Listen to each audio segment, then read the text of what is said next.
My husband forgot my birthday, so I forgot to cancel the surprise party I planned for myself, and everyone arrived believing he planned it. I used to believe birthdays were proof that the people who loved you remembered you without reminders. When someone cared, they didn't need Google notifications or Facebook pop ups. They just remembered. That's why the morning of my 30th birthday felt like a punch to the stomach before the day even started. When I woke up, I expected at least one thing from my husband, Daniel: a kiss on my forehead, a whisper of "Happy birthday, babe," even a sleepy smile. Something. Instead, he got out of bed, yawned, scratched his head, and checked his phone before he checked on me. "Coffee?" he asked casually, like it was any ordinary day. I stared at him, waiting for the moment of realization to hit him, waiting for his eyes to widen as he remembered, waiting for him to come back with a smile and say, "I almost scared you, didn't I?" But nothing happened. He made coffee for himself. He left without kissing me goodbye. He didn't even notice I wasn't smiling. I told myself not to jump to conclusions. Maybe he planned a surprise later. Maybe he was pretending to forget. Maybe he was acting normal for shock value.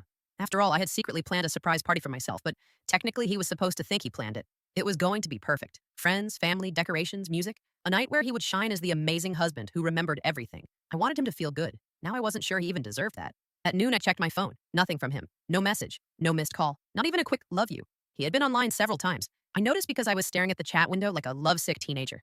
By 2 p.m., I felt foolish for holding on to hope. By 5 p.m., I decided to stop expecting anything. I felt angry, but also tired. Tired of caring so much. Tired of pretending to be okay when I wasn't. Tired of telling myself that maybe next year would be better. Then my phone buzzed. It was from my best friend Mia. "He still hasn't called you? Are you kidding me?" I didn't want to admit the truth, so I just replied with a lie. "He's planning something, I'm sure." But I knew she didn't believe me.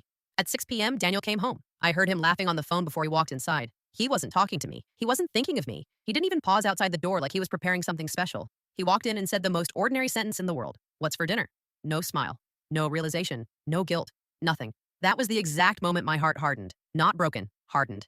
I decided something silently. He forgot my birthday, so I would forget to cancel the surprise birthday party. And everyone, absolutely everyone, would find out. If your partner forgot your birthday completely, what would you do? Stay quiet? Confront them? Or plan payback?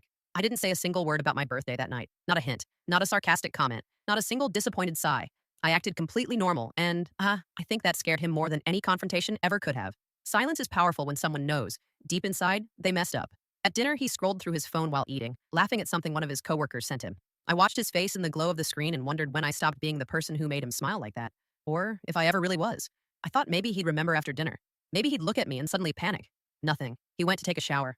I sat on the couch staring at the invitation list on my phone. 36 people were coming tomorrow. I'd planned food, music, decorations, everything. The theme was a night to celebrate love. Ironically disgusting now. The banners were printed. The cake was ordered. The event was locked. The guests were excited to celebrate what they believed was a surprise planned by Daniel. I thought about canceling. I really did. But then I remembered how he didn't even glance at me that morning. How he didn't notice I didn't touch my food. How he said, "What's for dinner?"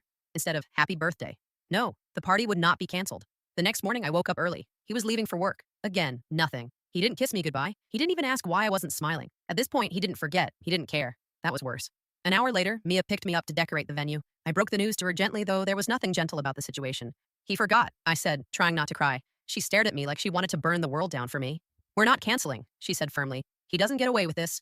For the first time since yesterday, I smiled. By noon, the hall looked beautiful. String lights, gold balloons, a sign that said, "Happy birthday, my love." In the corner, the projector ran a slideshow of photos of me and Daniel. I stared at it for a long time. Moments when I thought life was perfect. Moments when I thought he adored me. Maybe he did once. Maybe I didn't change. Maybe he did. The guests started confirming their arrival times. My family, his family, coworkers, friends, everyone excited. Everyone believing Daniel had outdone himself this year, and I let them believe it.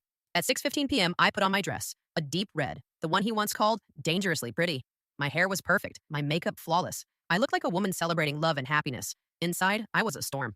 At 6:40 p.m., I texted Daniel, "Hey, can you meet me at the community hall at 7? I need help with something." He replied instantly, "Sure." He thought nothing of it. He didn't ask why. He didn't suspect a thing. He had no idea that the moment he walked in, everyone, absolutely everyone, would be there waiting. And the truth would be too. Do you think she should confront him privately before the party, or let the truth unfold in front of everyone? I arrived at the venue 10 minutes before 7. The hall glowed with soft lights, and the music was already playing quietly. Guests were hiding in different corners, whispering and giggling, ready to jump out and yell, "Surprise!" the moment Daniel walked in. They genuinely believed they were helping celebrate what he had arranged. That was the painful part, is he looked like a perfect husband to them. To everyone except me. Mia held my hand. "You ready?" she asked. I nodded, even though I wasn't sure if anyone could ever be ready for something like this. I didn't want to humiliate him to hurt him. I wanted him to see what he should have cared about. I wanted him to realize what he effortlessly threw away. At 7:02 p.m., my phone buzzed. "I'm here. Which entrance?" I swallowed my heartbeat and texted, "Back door. It's unlocked." That way, he'd walk straight into the hall from behind, right into the crowd. I took my place near the center of the room, 36 people crouched or hid behind tables, curtains, pillars. The cake sat on the table with a topper that said, "Happy birthday, my love." I hated how sweet it looked. I hated how sweet I once believed our relationship was. Then the back door creaked open. Everyone held their breath. Daniel stepped inside. He looked confused for only half a second, and then, surprise! Confetti cannons burst, party horns squealed, everyone clapped and cheered. The room lit up with flashes from phones. People ran to him, patting his back, laughing, telling him how amazing he was for planning such a beautiful surprise. I watched him freeze. He looked around wildly, trying to understand what was happening. Then his gaze landed on me, standing in the middle of the room, smiling politely like nothing was wrong. His face blanched. His smile dropped so fast it was almost comical. Someone yelled, "Daniel, you romantic genius! You nailed it this year!" And others echoed in agreement. He looked like a trapped animal. Sweat formed on his forehead. He stammered something, but the crowd kept cheering louder. A coworker shouted, "Dude, you really raised the bar. My wife's gonna be mad you set expectations too high." Daniel forced a smile that looked painful. He stumbled toward me, fake laughing as he waved to people. When he finally reached me, he whispered through clenched teeth, "What's going on?" "Oh, the birthday party you planned," I whispered back, matching his fake smile. He swallowed hard. "I didn't." I stepped back slightly, raising my voice loud enough for the guests around us to hear. "Honey, you don't need to pretend. Everyone already knows how much effort you put into this." The people around us cheered again. Daniel was suffocating in his own lie, and it wasn't even my lie, it was his neglect that put him here. As the music got louder and guests began mingling, Daniel pulled me aside toward a quiet corner. His voice was shaking. "Why did you do this?" I looked him in the eye. "Why didn't you?" He had no answer, only guilt. But the night wasn't over. The biggest twist hadn't happened yet. If you were in her position, would you keep pretending everything is fine or expose the truth right away? Daniel kept glancing nervously around the room like he was waiting for someone to suddenly yell that this was all a prank. But it wasn't. It was real. It was a celebration he should have given me, and the celebration I had to build for myself. He whispered harshly, "We need to talk somewhere private." I shook my head with a polite smile. "We're at a party. Our party." It sounded sweet, but every word cut him like glass. Before he could respond, his mother approached us. "You two look beautiful together. Daniel, sweetheart, you outdid yourself. I'm so proud of you." He forced a weak laugh. "Yeah, thanks." And then she looked at me. He never forgets the important things. The irony almost made me choke. Another wave of guests arrived and rushed to take pictures. They posed us in front of the cake. Daniel leaned stiffly toward me, clearly wishing he could disappear. I felt his discomfort, but I didn't feel bad for him. Not yet. After the photos, people encouraged a toast. Daniel panicked and stepped back, pretending to adjust his jacket. They looked to him to say something romantic, but he couldn't, because he hadn't planned a thing. So I stepped forward. "I'll speak," I said with a grin. The room fell quiet, smiling, expecting something saccharine and emotional. I took a deep breath. I wasn't planning to destroy him. I wasn't planning revenge. I was planning truth, and the truth always lands where it deserves. "This is the most beautiful birthday celebration I've ever had," I began, not because of the lights or the decorations or the cake, but because of the love I hoped tonight would represent. Daniel swallowed, hard. The guests nodded, waiting for me to continue. I always believed that when someone loves you, they don't need reminders to show it. They don't need notifications to care. They don't need alarms to remember your heart. Daniel's eyes pleaded with me to stop. I didn't. "Yesterday was my birthday," I said, my voice steady. Daniel forgot, completely. The room shifted. People looked at each other. Some gasped softly. Someone in the back muttered, "No way!" Daniel's shoulders collapsed. He didn't say anything yesterday, or the day before, or this morning. No message. No call. Not one word. Silence wrapped the room. And I wasn't going to do anything about it until I realized something. I paused, letting the tension build. Sometimes we forget who we are trying to love while we're busy trying to love someone else. Someone murmured, "Damn." I lifted my glass.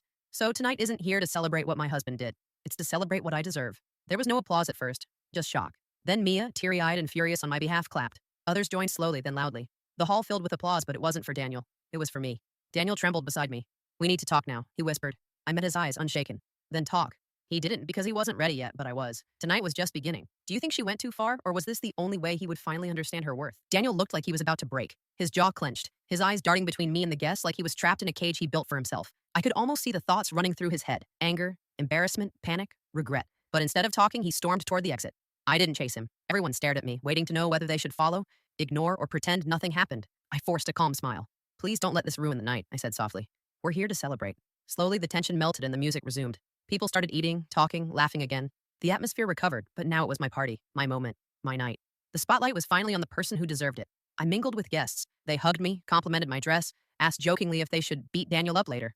I laughed, but my heart knew the truth. This wasn't about punishment. It was about clarity. 20 minutes passed before Daniel returned. His eyes were red like he'd been crying or yelling to himself outside. He came straight toward me. "We need to talk, outside, now," he insisted.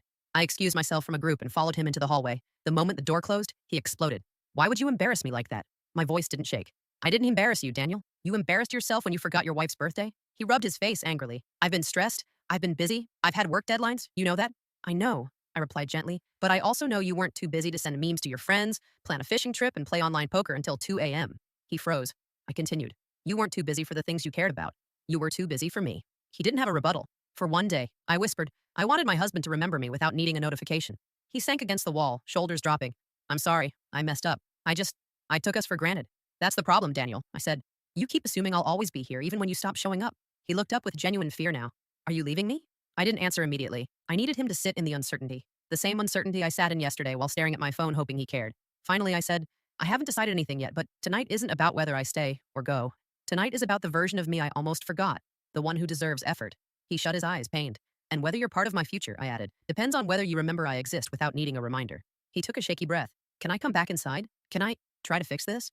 That depends, I said. Are you coming in as the man who forgot me, or the man who wants to remember me? He didn't answer. He just nodded slowly and opened the door for me like he used to, back when I still felt chosen. I walked in first. The party continued, but the night was far from over. Do you think Daniel deserves a second chance? Or has he already shown who he really is? When we stepped back inside, the energy in the room had shifted. People weren't ignoring Daniel, but they weren't praising him anymore either. They spoke to him out of politeness, not admiration. And for the first time in a long time, I watched him notice the difference. He used to walk into a room and feel adored. Tonight, he walked into a room and felt accountable. He stayed close to me, not possessively, but cautiously, like someone trying to understand the rules of a game they had been losing for a while without realizing it. At one point, a coworker approached him and joked, Man, after forgetting her birthday, I'd be dead. You're lucky she even let you live long enough to get here. Daniel laughed stiffly, but his eyes flicked to me with something like shame. And then, something softened. He took my hand, not to show the crowd we were fine, but because he needed to hold it. I didn't pull away. Later, when it was time to cut the cake, everyone gathered around. Traditionally, Daniel would stand beside me, but he stepped back this time. You should do it, he whispered. This night is yours. The humility was unexpected. I cut the cake alone and handed out slices with a smile that felt real, not to make him jealous or regretful, but because I genuinely felt seen. By myself, if no one else. But the real turning point came when his younger sister, Emily, pulled me aside. She hugged me tightly and whispered, I'm proud of you. You finally chose yourself. Her voice cracked. She knew this feeling too well. After she walked away, Daniel approached me again. He looked nervous, but not defensive this time. Everyone thinks I'm a jerk, he muttered quietly. They don't think you're a jerk, I replied. They think you forgot your wife. He nodded. Which is worse? I didn't confirm or deny. His guilt needed to sit. Can I do something? He asked hesitantly. Not to fix everything. Just to start. I raised an eyebrow. Like what? He took the microphone and my stomach tightened. I didn't expect that. He stood in front of everyone, and for the first time all night, the crowd turned silent for him. He cleared his throat, voice shaking. I deserve every bit of humiliation I felt tonight. People glanced uncomfortably at one another, unsure where this was going. He continued, I forgot my wife's birthday, and not because I was busy, not because I was stressed, not because I had too much going on. His eyes locked on mine. I forgot because I stopped putting her first, and that is my fault, and no one else's. The guests were stunned. I was stunned. He added, she planned every detail of this night, not to embarrass me, but because she wanted to feel loved, and she deserved better than a man who took her for granted. My heart clenched. Not in forgiveness, but in recognition. I don't expect applause, he finished. I expect to earn back what I lost tonight, and I hope I'll get the chance. He stepped away from the microphone. No one clapped. There was no need. For the first time, he understood. But whether understanding was enough, that answer was still mine to decide. Does his public apology show real growth, or is it just guilt speaking in the moment? I don't know if you've ever experienced this feeling. The feeling where the whole world finally starts fitting together like a puzzle, except the piece in the very center still feels wrong. That's exactly where I was. The surprise party plan was already in motion. The decorations were being finalized. The guests were invited. The menu was ready. The live band had confirmed. Everything was set for Saturday night, which was ironically also the night my husband had scheduled his big work dinner, the one he absolutely had to attend, the one that mattered more than his wife's birthday. But instead of feeling broken, I felt strangely powerful. I sat at the dining table scrolling through messages from friends who were excited, telling me how much they couldn't wait to see me, how proud they were that I was planning something huge this year, how they loved that I was finally celebrating myself. They didn't know the irony. They didn't know I wasn't throwing myself a party because I loved my birthday. I was throwing it because the person who was supposed to love me didn't even remember it. Every time the florist texted me, every time the bakery sent a picture of the giant 3-tier cake, every time someone asked what time they should arrive, I felt the sting and the healing at the same time. I had given myself something he couldn't take away. Attention, appreciation, celebration. But the guilt crept in too because I still loved him. I still cared. No matter how forgotten I felt, I still wanted him to remember. Part of me was counting down the minutes, hoping maybe he would notice. Maybe he would ask. Maybe he would surprise me. Maybe he would redeem everything at the very last moment. Then that Friday night, it happened. He came home looking exhausted and distracted, loosened his tie, sat on the sofa and sighed, the way he always did after a long day at work. I waited, not because I wanted to punish him, but because I wanted just one tiny sign, one memory, one moment of care from the man I married. He didn't ask. Instead, he started talking about the dinner, about the investors, about how important it was, about needing to make a good impression, about how he hoped I wouldn't mind ordering takeout alone, how he knew I'd understand because I was always so supportive. That last sentence sunk in like ice. Supportive. That was the only expectation he had left of me. He kissed my forehead and went to shower while I sat there staring at the wall, letting my disappointment pile up silently on the inside. Then my phone buzzed. It was Mia again, asking if I needed extra candles for the party, followed by 2 heart emojis. That's when I finally whispered to myself, not crying, just speaking truth into the air. He forgot, so I'm done pretending he didn't. Saturday was coming, fast, louder, brighter, and for the first time I had no idea if this party would break me or fix me. If you were in my place, Would you confront him before the party or let the moment speak for itself? Saturday arrived faster than my heartbeat could keep up with. The sun wasn't even fully up when I opened my eyes, but my mind was already racing. This was it. The day everything would finally unfold, and I still didn't know if I was more excited or terrified. There was this strange electric calm inside me, like the moment before a storm touches the ground. Silent but filled with voltage, I got out of bed and began the day pretending everything was normal, just like he always did. He was ironing his shirt for the dinner he cared so much about, humming lightly, not even realizing it was my birthday, not even noticing that I was quieter than usual, not even seeing the emotional earthquake ripping through me. He just kept talking about work and deadlines and stress, and I kept nodding, my face calm, my heart anything but. When he left the room to grab his watch, I stared at the calendar on the wall and whispered to myself, "Happy birthday." Not because it felt happy, but because I earned the right to say it. Whether he remembered or not, I got myself ready. Not for him, but for me. I wore a dress I hadn't worn in years, a deep wine-colored one he once loved on me, back when he used to see me, really see me. I didn't wear it to remind him, I wore it to remind myself. By noon, decorations started arriving at the venue. Mia sent voice notes telling me everything looked magical. Fairy lights everywhere, gold balloons, soft pink floral arrangements, a huge banner that said, "You deserve the world," she thought. I chose the text because it was empowering. She didn't know I chose it because I desperately needed to read it. At 4 p.m., while he was busy rushing around trying to impress people who barely remembered his name, I stood in front of the mirror, curling my hair, doing my eyeliner slowly, my hands surprisingly steady. I didn't feel weak anymore. I didn't feel invisible. I felt like someone who finally chose herself. At 6 p.m., he came into the bedroom dressed and handsome. He looked at me and paused for a second. Maybe because I looked different, maybe because I looked happy without him, maybe because I looked like someone he took for granted. He smiled and said, "Wow, you look gorgeous. I didn't know you were going out tonight."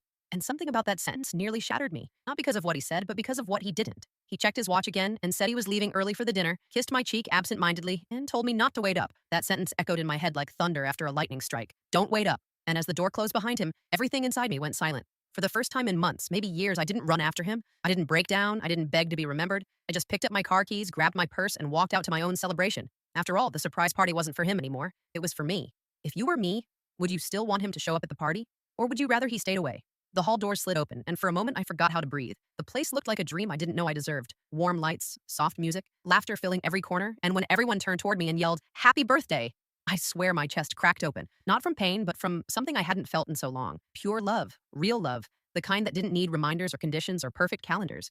Mia rushed over and hugged me so tight I almost dropped to the floor. Others followed, friends I hadn't seen in months because I was too busy trying to hold my marriage together, too busy prioritizing someone who didn't prioritize me, and suddenly I was surrounded, celebrated, valued. I was the center of the room not because someone needed me to be, but because they wanted me there, wanted to make me smile, wanted to remind me I mattered. We danced, we laughed, and with every minute I felt lighter, freer, like parts of me that had been asleep finally woke up. Someone handed me a cupcake instead of cake because I once said I preferred cupcakes, and they remembered. I didn't even remember saying that, but they did. And that tiny detail felt bigger than diamonds. For the first time that night, I didn't think about him. Not because I was trying not to, but because my mind didn't go there naturally anymore. I was too busy being happy, too busy rediscovering myself, too busy breathing fully for the first time in forever. That's when the doors at the back opened again. My stomach flipped because I knew that sound, that slow, heavy walk, that familiar shape, pausing at the entrance like he wasn't sure if he belonged there, and suddenly he was inside the room, looking confused, then shocked, then guilty. He wasn't supposed to find out, but someone must have posted a picture or shared a location, and maybe for once he paid attention to something other than himself. His eyes landed on me, and for a moment we just stared at each other. Everyone else slowly quieted down, the music still playing softly in the background, like the soundtrack of a movie where everything was about to explode. He looked at the decorations, the banner, the gift table, the crowd, then back at me, and I saw realization hit him like a storm. He didn't forget my birthday because the world was chaotic. He forgot because I wasn't a priority. He walked toward me with an awkward, forced smile, trying to act casual. "Babe, I was just about to head home to celebrate with you. I didn't know you had this." He gestured around, pretending this was normal, pretending he wasn't days too late. For the first time, I didn't rush to make him comfortable. I didn't explain. I didn't soften the moment. His discomfort wasn't my responsibility anymore. I just smiled, calm and steady, and said, "Welcome to the party I threw for myself." The whole room went silent, and for the first time in our marriage, he was the one left speechless. Should she confront him in front of everyone? Or talk to him privately later? He froze where he stood, the weight of every eye in the room on him. The cake, the banners, the music, the laughter, everything screamed he failed. And for the first time, Daniel couldn't pretend, couldn't make a joke, couldn't smooth over the disaster he caused by simply forgetting me. I stepped closer, holding my head high. Not angry, not screaming, just calm, radiating a confidence I hadn't felt in years, the kind of presence that fills a room without saying a word. And everyone noticed, everyone realized that this party wasn't about Daniel. It was about me, about being seen, about being valued. He finally found his voice, shaky and small. I didn't know." I shook my head slowly, soft but sharp. "You did know, Daniel. You just chose not to remember."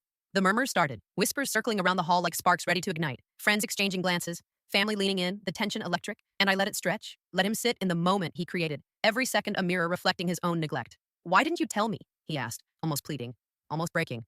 Because, I said, voice steady, I needed you to see it for yourself. I needed you to feel what it's like to be forgotten, to be invisible, to watch your own birthday pass while your husband cares about everything else but you. He swallowed hard, his face pale, guilt written in every line, every crease, every faltering movement, and I realized, finally, that the man who once made me feel cherished was gone, replaced by someone who hadn't noticed my heart. Until now, I raised my glass, looked around the room at everyone smiling, cheering, some hiding shock, others clapping silently, and said, tonight isn't about anger. Tonight is about truth, about recognizing when someone forgets you and about standing up for yourself anyway. Daniel's lips parted, but no words came. He was exposed, vulnerable, and for once, I wasn't the one trembling. I smiled softly, and it wasn't cruel. It was just mine, reclaiming the celebration I deserved, the joy I deserved, the recognition I deserved. Finally, I handed him a slice of cake, careful and deliberate. Eat, I said, but know that tonight is for me, not for apologies, not for your guilt, not for your excuses. He nodded, slowly, and for the first time, really saw me, like he was meeting me after years of taking me for granted. The room erupted in laughter and chatter again, and I let it wash over me, letting the music carry the last of my frustration, letting the applause remind me that I mattered, letting the night remind me that sometimes the best celebrations are the ones you give yourself. And Daniel stayed by my side, humbled, quiet, and I realized, whether this marriage survived or not, tonight I had won, I had celebrated, I had reclaimed my joy, and nothing, not forgetfulness, not neglect, not excuses, could ever take that away from me. I leaned back, smiling genuinely, finally at peace, because sometimes the biggest birthday gift isn't the surprise, the cake, or the party. It's remembering your own worth. Do you think she should forgive him after tonight, or was this her ultimate lesson in self-worth?